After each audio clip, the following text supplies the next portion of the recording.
Also in Utah, legislators are not prohibited from simultaneously functioning and acting as paid lobbyists.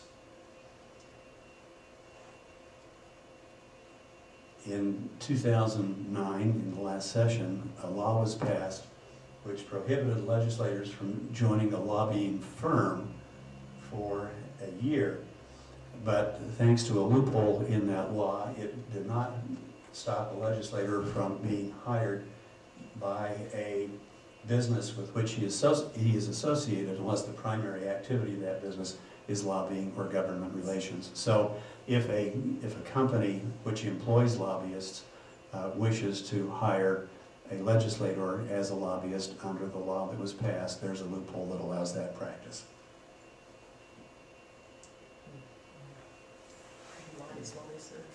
Is it okay to ask questions as we go on? I think we can surely do that, Kevin.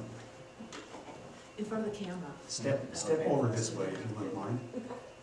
Kevin Clyde from Moab. I was reading a newspaper article today, and it referred to Howard Stevenson of the Utah Taxpayers Association. I was wondering if it mentioned in the article that he is a lobbyist, registered as a lobbyist as well as a legislator. I was wondering if that type of a relationship can continue under this new ethics proposal, or whether there would have to be, that would be one instance where he would have to go before the committee. Under the initiative that we've proposed, a legislator during the term of his service cannot be employed as a paid lobbyist.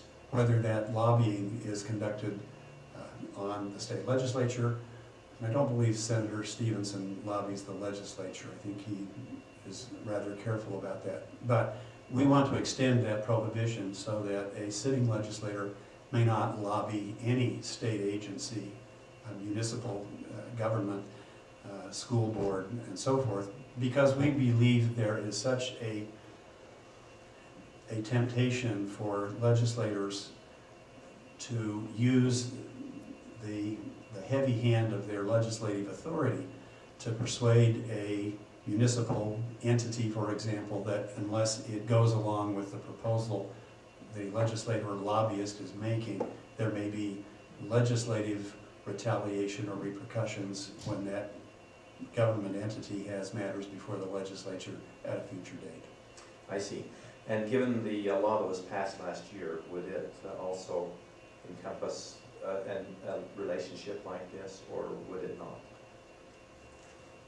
I don't believe it has any application to legislators sitting as legislators, acting as lobbyists during their term of service. I believe the bill the legislature passed addresses only post-legislative term lobbying activities. I see. Thank you.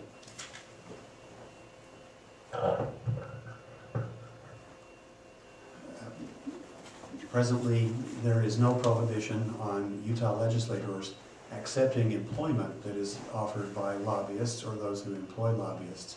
And we recently had a situation revealed in the media in which the sitting chair of a significant legislative committee that affects vital Utah policies was evidently looking for a job, and a group of lobbyists indicated to that legislator that they would be more than happy to help him try to find employment within the industry that the legislators committee oversees. We think that's a clear conflict of interest, and we believe that should be unethical, and that is prohibited in our code of conduct.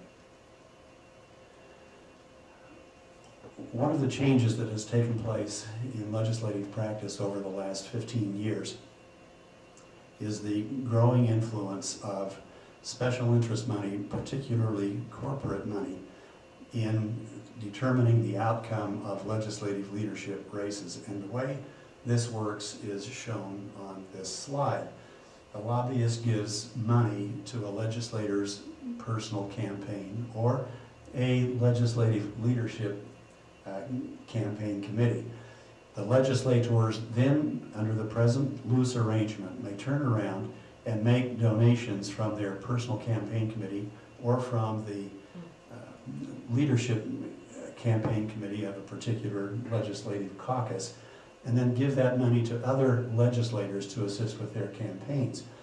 Not surprisingly, legislators who receive those monies often feel a sense of obligation to vote for the donor of the funds for a leadership position. And as the next bullet indicates as an example of this, in recent years, one legislator had amassed a personal campaign bank account of more than $300,000, which, when you think about that, is an enormous amount of money that is given for a race at a legislative level. But that $300,000 was contributed almost exclusively by lobbyists.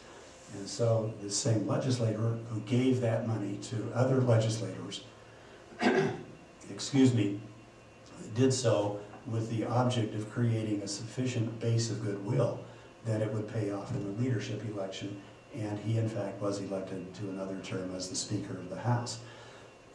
The issue for us here is that we understand that legislators have to raise money for their own personal campaigns. We don't quarrel with that. But we do have an issue with legislators going back to the same lobbyists over and over and over again, asking for more and more money for other projects that are of interest to that legislator. And there's no reason why a lobbyist or a corporation plausibly should say no to any request that a legislator makes, because that legislator frequently can impact the course of the lobbyists' bills at the state capitol. So one of the issues that we address in the Code of Conduct is restricting legislators from donating personal, their campaign funds that are contributed by others to other sitting members of the legislature. There's no prohibition in our initiative that restricts a legislator from using the dollars in his own bank account or out of his own wallet to help fund his friends' campaigns. We don't have a problem with that either. But that's not what legislators presently do. All of the money that's being doled out to support these leadership races is coming from lobbyists. Utah is near the bottom in terms of its laws governing disclosure of conflicts of interest.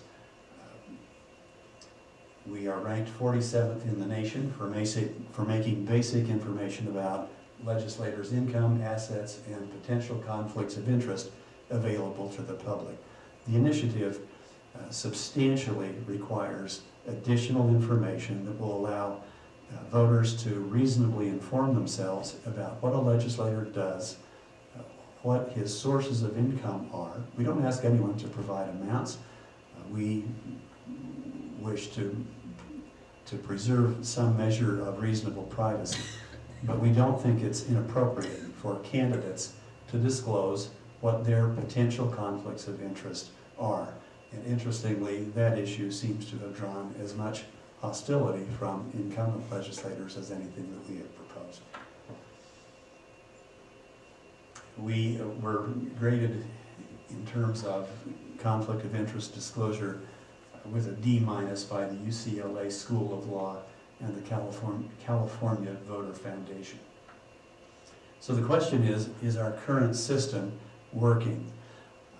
We believe that it is not. During the 2009 legislative session, over 30 bills dealing with ethics were introduced, but most never got out of the respective rules committee, either within the House or the Senate. A few passed, thank you, but their impact is limited, and legislators in some instances are already asking for changes to be made to those proposals. Curiously, the one law that was passed in the 2009 session that really did do something significant to deal with problems of ethics was a law which was unintentionally passed that